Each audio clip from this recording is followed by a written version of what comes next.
ನಮಸ್ಕಾರ. ನಾವೆಲ್ಲರೂ ಹಂಬಲಿಸೋದು ಒಂದು ವಿಷಯಕ್ಕಾಗಿ, ಏನಪ್ಪ ಅಂತ ಹೇಳಿದ್ರೆ ಪ್ರೀತಿ. ಪ್ರೀತಿ ಅನ್ನೋದು ಒಂದು ಅದ್ಭುತವಾದ ಒಂದು ಫೀಲಿಂಗ್.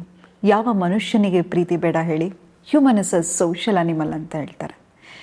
ನನಗೆ ಯಾರು ಬೇಡಪ್ಪ, ನಾನು ಒಂಟಿಯಾಗಿರ್ತೀನಿ ಅನ್ನೋನು ಯಾರೂ ಇಲ್ಲ. ನಮಗೆ ನೆಂಟರು ಬೇಕು, ಫ್ರೆಂಡ್ಸ್ ಬೇಕು, ಒಂದು ಸಂಬಂಧ ಇರಬೇಕು, ನನಗೆ ಅಂತ ಒಂದು ವ್ಯಕ್ತಿ ಇರಬೇಕು, ನನಗಾಗಿ ಪ್ರೀತಿ ಕೊಡಬೇಕು ಅಂತ. ಆದರೆ ಹೇಗೆ ಒಂದು ಸಂಬಂಧವನ್ನು ಗಟ್ಟಿಯಾಗಿ ಇಟ್ಕೊಳ್ಳೋದು, ಹೇಗೆ ನಾವು ಒಬ್ಬರನ್ನು ಪ್ರೀತಿಸಬೇಕು ಅನ್ನೋದ್ರ ಬಗ್ಗೆ ನಾನು ಮಾತಾಡ್ತಾ ಇದ್ದೀನಿ.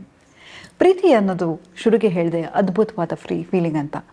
ನಾವು ಪ್ರೀತಿಸೋರನ್ನ ಕಂಟ್ರೋಲ್ ಮಾಡೋದನ್ನು ಮೊದಲೇ ನಿಲ್ಲಿಸ್ಬಿಡ್ಬೇಕು. ಯಾಕಂತ ಹೇಳಿದ್ರೆ ನಾವೊಂದು ಡಿಲ್ಯೂಷನಲ್ಲಿ ಇರ್ತೀವಿ. ಏನಪ್ಪ ಅಂತ ಹೇಳಿದರೆ ನಮ್ಮಲ್ಲಿ ಏನೋ ಒಂದು ನ್ಯೂನ್ಯತೆ ಇರುತ್ತೆ ಅಂತ ಹೇಳಿದರೆ, ಸಣ್ಣ ವಯಸ್ಸಿಂದ ನಮಗೆ ತಂದೆ ತಾಯಿಯಿಂದ ಪ್ರೀತಿ ಸಿಗದೆ ಇರ್ಬೋದು, ಫ್ರೆಂಡ್ಸ್ ಆಗದೆ ಇರ್ಬೋದು, ಅಥವಾ ನನ್ನ ಸಂಬಂಧಿಕರು ಯಾರು ನಮ್ಮನ್ನು ಅಕ್ಸೆಪ್ಟ್ ಮಾಡ್ತಾ ಇರಲ್ಲ, ಹೀಗೆ ಒಂದು ವಾಯ್ಡ್ ಇರುತ್ತೆ. ಆದರೆ ನಾವೇನು ಅನ್ಕೋತೀವಿ, ಯಾರೋ ಒಬ್ಬರು ಬರ್ತಾರೆ, ಅದನ್ನು ಕಂಪ್ಲೀಟ್ ಮಾಡ್ತಾರೆ, ನನಗೆ ತುಂಬಾ ಅಟೆನ್ಷನ್ ಕೊಡ್ತಾರೆ, ನನಗೆ ತುಂಬಾ ಪ್ರೀತಿ ಕೊಡ್ತಾರೆ, ಎಲ್ಲವನ್ನು ನಾವು ಆಪೋಸಿಟ್ ಪರ್ಸನಿಂದ ಅಕ್ಸೆಪ್ಟ್ ಮಾಡ್ತಾ ಇರ್ತೀವಿ. ಆದರೆ ಒಂದು ಮಾತ್ರ ನಿಜ, ಏನಪ್ಪ ಅಂತ ಹೇಳಿದರೆ ನಮ್ಮಲ್ಲಿ ಏನು ಇರಲ್ವೋ ಅದನ್ನು ನಾವು ಬೇರೆ ವ್ಯಕ್ತಿಯಿಂದ ಎಕ್ಸ್ಪೆಕ್ಟ್ ಮಾಡ್ತಾ ಇರ್ತೀವಿ. ನಿಮ್ಮನ್ನು ನೀವು ಪ್ರೀತಿಸ್ಕೊಂಡ್ರೆ ಖಂಡಿತವಾಗ್ಲೂ ಪ್ರೀತಿಯನ್ನು ಅಕ್ಸೆಪ್ಟ್ ಮಾಡೋಕ್ಕೆ ಹೋಗಲ್ಲ, ಪ್ರೀತಿಯನ್ನು ಕೊಡ್ತಾ ಹೋಗ್ತೀರಾ. ಯಾವಾಗ ನಾವು ಎದುರುಗಡೆ ಇರೋರು ನನ್ನನ್ನು ನೋಡಬೇಕು, ನನಗೆ ಅಟೆನ್ಷನ್ ಕೊಡಬೇಕು, ನನ್ನ ಜೊತೆ ಮಾತಾಡಬೇಕು, ನನ್ನ ಊಟ ಮಾಡಿದ್ಯಾ ಅಂತ ಕೇಳಬೇಕು, ನಾನು ಏನು ಮಾಡ್ತಾ ಇದ್ದೀನಿ ಅಂತ ಕೇಳಬೇಕು, ನನ್ನ ಕಷ್ಟವನ್ನು ಅರ್ಥ ಮಾಡ್ಕೋಬೇಕು ಅಂತ ಹೇಳಿದರೆ ನಾವು ಯಾವಾಗಲೂ ಅಪೇಕ್ಷಿಸ್ತಾ ಇರ್ತೀವಿ. ಯಾವಾಗ ಆ ವ್ಯಕ್ತಿ ನಮ್ಮ ರೀತಿ ನಾವು ನಡ್ಕೊಳ್ದೇ ಇದ್ದಾಗ ಏನು ಮಾಡ್ತೀವಿ ಅಂತ ಹೇಳಿದ್ರೆ, ಆ ವ್ಯಕ್ತಿಯೊಟ್ಟಿಗೆ ಜಗಳ ಮಾಡೋದಾಗಿರ್ಬೋದು, ಆ ವ್ಯಕ್ತಿಗೆ ಸೈಲೆಂಟ್ ಟ್ರೀಟ್ಮೆಂಟ್ ಕೊಡೋದಾಗಿರ್ಬೋದು, ಅಥವಾ ಇನ್ನೊಂದು ಮತ್ತೊಂದು, ಅಥವಾ ಓವರಾಗಿ ಆ ವ್ಯಕ್ತಿಯನ್ನು ಕಂಟ್ರೋಲ್ ಮಾಡ್ಕೊಳ್ಳೋಕೆ ಹೋಗೋದು, ನೀನು ಯಾರ ಜೊತೆನೂ ಮಾತಾಡಬೇಡ, ಅಥವಾ ನೀವು ಒಂದು ಪೊಸೆಸಿವ್ನೆಸ್ಸಿಂದ ಹೀಗೆಲ್ಲ ವ್ಯಕ್ತಿಯನ್ನು ಕಂಟ್ರೋಲ್ ಮಾಡ್ತಾ ಹೋಗ್ತೀವಿ. ಆದರೆ ಇದು ನಿಜವಾದ ಪ್ರೀತಿನ? ಖಂಡಿತವಾಗ್ಲೂ ಇಲ್ಲ. ಪ್ರೀತಿ ಅನ್ನೋದು ಒಂದು ಬ್ಯೂಟಿಫುಲ್ ಎಮೋಷನ್. ಅದು ಯಾವಾಗಲೂ ನಾವು ಕೊಡಬೇಕು ಹೊರತು ಅಪೇಕ್ಷಿಸಬಾರ್ದು. ಮತ್ತು ಯಾವಾಗ ನಾವು ಇನ್ನೂ ಒಂದು ವ್ಯಕ್ತಿಯನ್ನು ಕಂಟ್ರೋಲ್ ಮಾಡಲಿಕ್ಕೆ ನೋಡ್ತೀವಿ, ಅವರನ್ನು ಅವರಾಗೆ ಅಕ್ಸೆಪ್ಟ್ ಮಾಡ್ಕೊಳ್ದೆ ಹೀಗಿದ್ರೆ ಚೆನ್ನಾಗಿರೋದು, ಹಾಗಿದ್ರೆ ಚೆನ್ನಾಗಿರೋದು ಅಂತ ನಾವೇ ಒಂದು ಫ್ಯಾಂಟಸಿಗೆ ಒಳಗಾಗ್ತಾ ಹೋಗ್ತಿರೋ, ಆಗ ವ್ಯಕ್ತಿ ಹಾಗೆ ಇಲ್ಲದಿದ್ದಾಗ ನಮಗೆ ಒಂದು ಕಾನ್ಫ್ಲಿಕ್ಟ್ ಮೂಡ್ತಾ ಹೋಗುತ್ತೆ, ಡಿಸಪಾಯಿಂಟ್ಮೆಂಟ್ ಮೂಡ್ತಾ ಹೋಗುತ್ತೆ, ಆ ಸಂಬಂಧ ಹಳಿಸ್ತಾ ಬರುತ್ತೆ. ಯಾಕಂತ ಹೇಳಿದರೆ ಆ ಸಂಬಂಧದಲ್ಲಿ ಬರೀ ಜಗಳ ಇರುತ್ತೆ. ಹಾಗಾಗಿ ಇವತ್ತಿಂದ ಎಕ್ಸ್ಪೆಕ್ಟೇಷನನ್ನು ಬಿಟ್ಬಿಡಿ. ಆ ವ್ಯಕ್ತಿ ಹೇಗಿರ್ತಾರೋ ಹಾಗೆ ಅಕ್ಸೆಪ್ಟ್ ಮಾಡೋದನ್ನು ಕಲ್ತ್ಕೊಳ್ಳಿ. ಆ ವ್ಯಕ್ತಿಗೆ ಹೆಚ್ಚಾಗಿ ನೀವು ಪ್ರೀತಿ ಕೊಡ್ತಾ ಹೋಗಿ, ಅಟೆನ್ಷನ್ ಕೊಡ್ತಾ ಹೋಗಿ, ಆದರೆ ಎಕ್ಸ್ಪೆಕ್ಟ್ ಮಾಡ್ತಾ ಹೋಗಬೇಡಿ. ಅದು ಬಂದಾಗ ನಿಮ್ಮ ಬೋನಸ್ ಆಗುತ್ತೆ. ಆದರೆ ಒಂದು ಮಾತ್ರ ನಿಜ, ನೀವು ಖುಷಿಯಾಗಿದ್ದರೆ ಮಾತ್ರ ಬೇರೆ ವ್ಯಕ್ತಿಯೊಟ್ಟಿಗೆ ಖುಷಿಯಾಗಿರಲಿಕ್ಕೆ ಸಾಧ್ಯ, ನೀವು ಚೆನ್ನಾಗಿದ್ದರೆ ಮಾತ್ರ ಬೇರೆ ವ್ಯಕ್ತಿಯೊಟ್ಟಿಗೆ ಚೆನ್ನಾಗಿರಲಿಕ್ಕೆ ಸಾಧ್ಯ.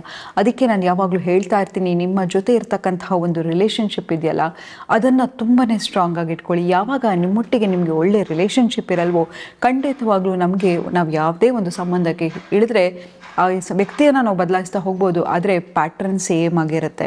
ಎಷ್ಟೋ ಸತಿ ನೋಡಿರ್ತೀರಾ, ನೀವು ಬ್ರೇಕಪ್ ಆಗಿರುತ್ತೆ, ನಿಮ್ಮ ಎಕ್ಸ್ ಥರನೇ ಇನ್ನೊಬ್ಬ ವ್ಯಕ್ತಿ ಕೂಡ ಅದೇ ಬಿಹೇವಿಯರ್ ಇರುತ್ತೆ. ಯಾಕಂತ ಹೇಳಿದ್ರೆ ನಾವು ಸರಿಗಿರಲ್ಲ, ಹಾಗಾಗಿ ನಾವು ಮ್ಯಾನಿಫೆಸ್ಟ್ ಮಾಡ್ತಾ ಇರ್ತಕ್ಕಂಥದ್ದು ಕೂಡ ಅದೇ ಥರ ಪ್ಯಾಟ್ರನ್ ರಿಲೀಸ್ ಆಗ್ತಾ ಇರುತ್ತೆ. ಆದರೆ ಆ ಪ್ಯಾಟ್ರನನ್ನು ಹೇಗೆ ಬಿಡೋದಪ್ಪ ಅಂತ ಹೇಳಿದರೆ, ಫಸ್ಟು ದ ರೈಟ್ ಪರ್ಸನ್ ಅನ್ನೋದು ಯಾರೂ ಇಲ್ಲ. ಎಂಥವರೇ ಆಗಿರಲಿ, ಏನಾದರೂ ಒಂದು ವೀಕ್ನೆಸ್ ಇದ್ದೇ ಇರುತ್ತೆ, ಅಥವಾ ಒಂದು ಡಿಫಾಲ್ಟ್ ಇದ್ದೇ ಇರುತ್ತೆ. ನಾವು ಏನು ಮಾಡ್ತೀವಪ್ಪ ಅಂತ ಹೇಳಿದರೆ, ಮನುಷ್ಯನ ಗುಣ ಏನಪ್ಪ ಅಂತ ಹೇಳಿದ್ರೆ ದ ಪರ್ಫೆಕ್ಟ್ ಪಾರ್ಟ್ನರ್. ಎಂತಹ ವ್ಯಕ್ತಿಯನ್ನು ಹುಡುಕ್ತಾ ಹೋಗ್ತೀವಿ ಅಂತ ಹೇಳಿದ್ರೆ, ಅವನು ಎಲ್ಲದರಲ್ಲೂ ಸರಿ ಇರಬೇಕು, ನನ್ನ ಸಂಗಾತಿ ನೋಡೋಕ್ಕೆ ಚೆನ್ನಾಗಿರಬೇಕು, ನನ್ನ ಸಂಗಾತಿ ಹಾಗಿರಬೇಕು, ಹೀಗಿರಬೇಕು ಅಂತ. ಆದರೆ ಅಲ್ಟಿಮೇಟ್ಲಿ ನಮಗೆ ಒಬ್ಬರಲ್ಲಿ ಒಂದು ಅಟ್ರಾಕ್ಷನ್ ಏನಪ್ಪ ಅಂತ ಹೇಳಿದರೆ ಅವರ ಕೈಂಡ್ನೆಸ್, ಅವರ ಎಮೋಷ್ನಲ್ ಇಂಟಿಮೆಸಿ. ಯಾವಾಗ ಆ ವ್ಯಕ್ತಿ ನಮ್ಮೊಟ್ಟಿಗೆ ಒಂದು ಬಾಂಧವ್ಯತೆಯನ್ನು ಹಂಚ್ಕೋತಾರೆ, ನಮ್ಮ ಕಷ್ಟದಲ್ಲಿ ಒಂದು ವ್ಯಕ್ತಿ ಇರ್ತಾರೆ, ಯಾವಾಗಲೂ ಅಷ್ಟೇ ನಾನು ವಾಪಸ್ ಮನೆಗೆ ಹೋದರೆ ನನಗೆ ಅಂತ ಯಾರೋ ಒಬ್ರು ಇದ್ದಾರೆ ಅನ್ನೋ ಸೆಕ್ಯೂರ್ ಫೀಲಿಂಗ್ ಇರುತ್ತಲ್ಲ, ಅದು ತುಂಬಾ ಇಂಪಾರ್ಟೆಂಟು. ಅದು ನಿಜವಾದ ಪ್ರೀತಿ. ನಮ್ಮ ಕಷ್ಟದಲ್ಲಿ ನಾವು ಹುಷಾರಾಗಿಲ್ಲ ಅಂತ ಹೇಳಿದರೆ, ಅಥವಾ ಯಾರೋ ಏನೋ ಒಂದು ಅಂತ ಹೇಳಿದರು ಅಂತ ಹೇಳಿದರೆ, ನಾನಿದ್ದೀನಿ ಹೆದರ್ಕೋಬೇಡ ಅನ್ನೋ ಧೈರ್ಯ ತುಂಬೋದಿದೆಯಲ್ಲ, ಅದು ತುಂಬಾ ಮುಖ್ಯ. ಹಾಗಾಗಿ ಈ ಪರ್ಫೆಕ್ಷನನ್ನು ಚೇಸ್ ಮಾಡ್ತಾ ಹೋಗಬೇಡಿ, ಒಬ್ಬ ವ್ಯಕ್ತಿಯನ್ನು ಕಂಟ್ರೋಲ್ ಮಾಡಲಿಕ್ಕೆ ಹೋಗಬೇಡಿ.